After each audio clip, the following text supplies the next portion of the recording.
Well, hello, everybody. My name is Amanda Oling. I'm a motivational speaker and impaired driving prevention speaker and someone who just loves to positively impact the world. Welcome to my first live video.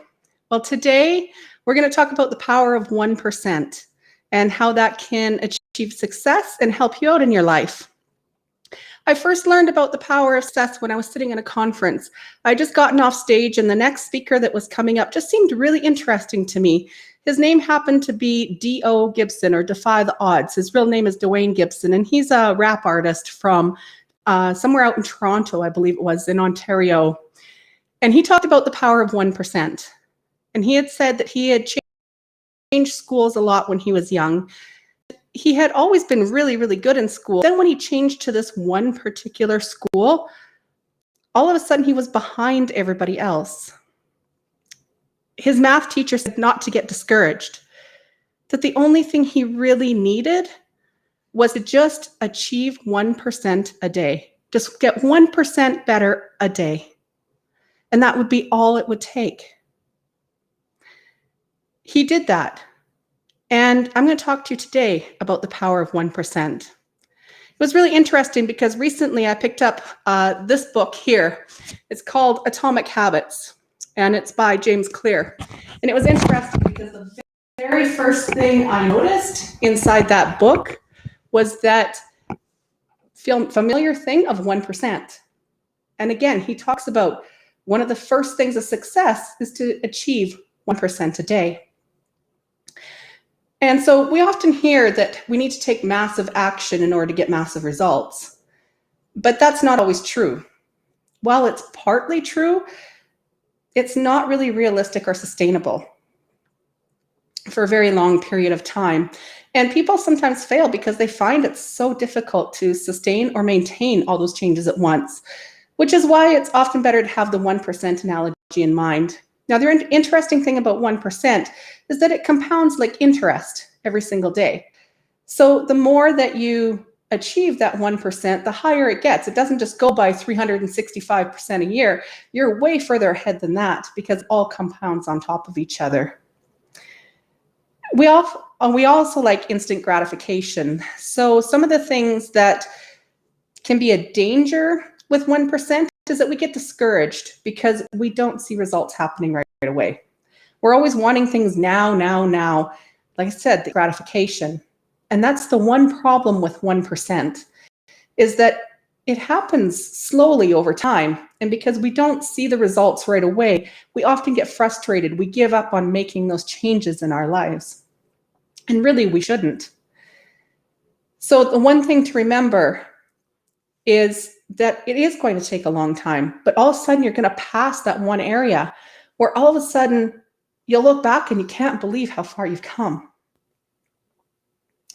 An example of that would be, I remember when I was in the Caribbean and I watched a man hitting a rock with a hammer and a chisel. And you think when you watch somebody do that and they hit a rock and they hit it 100 times and nothing happens. And then that 101st time they hit it and boom, it bursts open. Now, was it because that one hammer, he hit it differently? No. It was because all those 99 hits beforehand were like that 1%, where within that 1% range there, that as he hit it, that it was making small changes inside the rock. So then that 100th hit, all of a sudden it burst open. And it's the same in our lives too.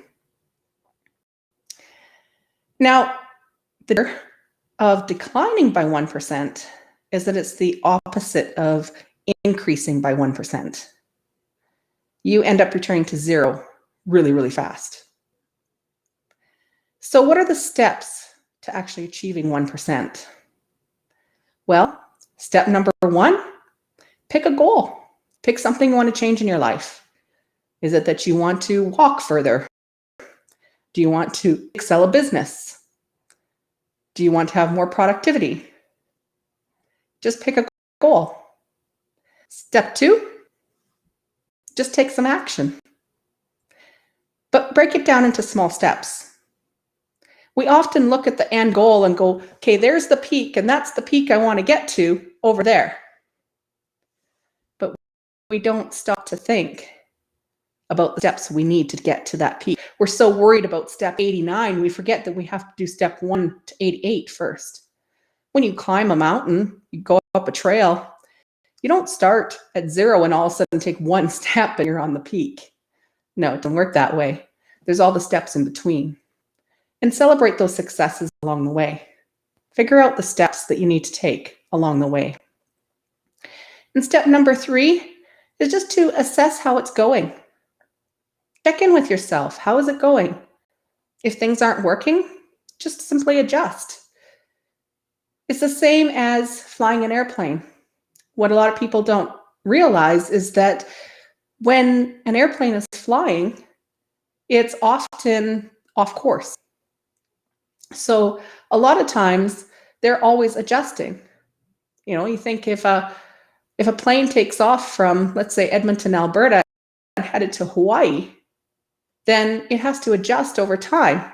And as it makes those slight adjustments and moves back and moves forward and up and down, or faster or slower based on the wind, and then it lands safely, most likely, and most often safely in Hawaii.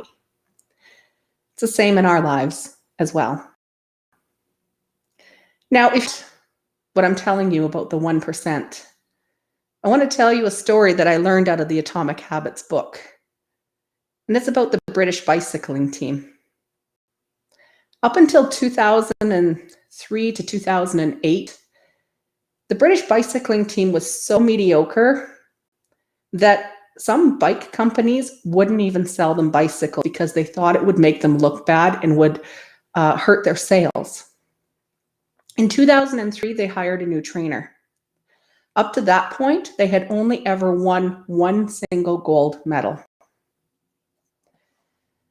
They'd never won the Tour de France. And so they hired this fellow who started making small 1% changes. First, it was the bike seats, and then it was figuring out which workouts were best for each rider, and even going as far as figuring out what the right mattress and pillow were for each rider. Now, through those 1% changes that they made over time, they went from being a very mediocre team to a very great team in just years. That British bicycling that hardly ever won anything became one of the best in the world. They took home 60% of the gold medals available at the 2008 Olympic Games. And in 2012, at the next Olympic Games, they set 9 Olympic records and 7 world records. They also won the Tour de France 5 times over a 6-year period. Amazing what the power of 1% can do. So if you ever doubt what I tell you about the power of 1%, I want you to remember about the British bicycling team. Remember, all it takes is patience, adjusting when necessary. And when you fail or you have a bad day, just pick up and start again. Readjust and start again. You don't have to wait until January 1st to change your life. Remember, you're always only one decision away from changing your life. I thank you very much for tuning in today, and please share this video with others and like the page so that you can see when I go live at other times. Have a great day, everybody. We'll talk again soon.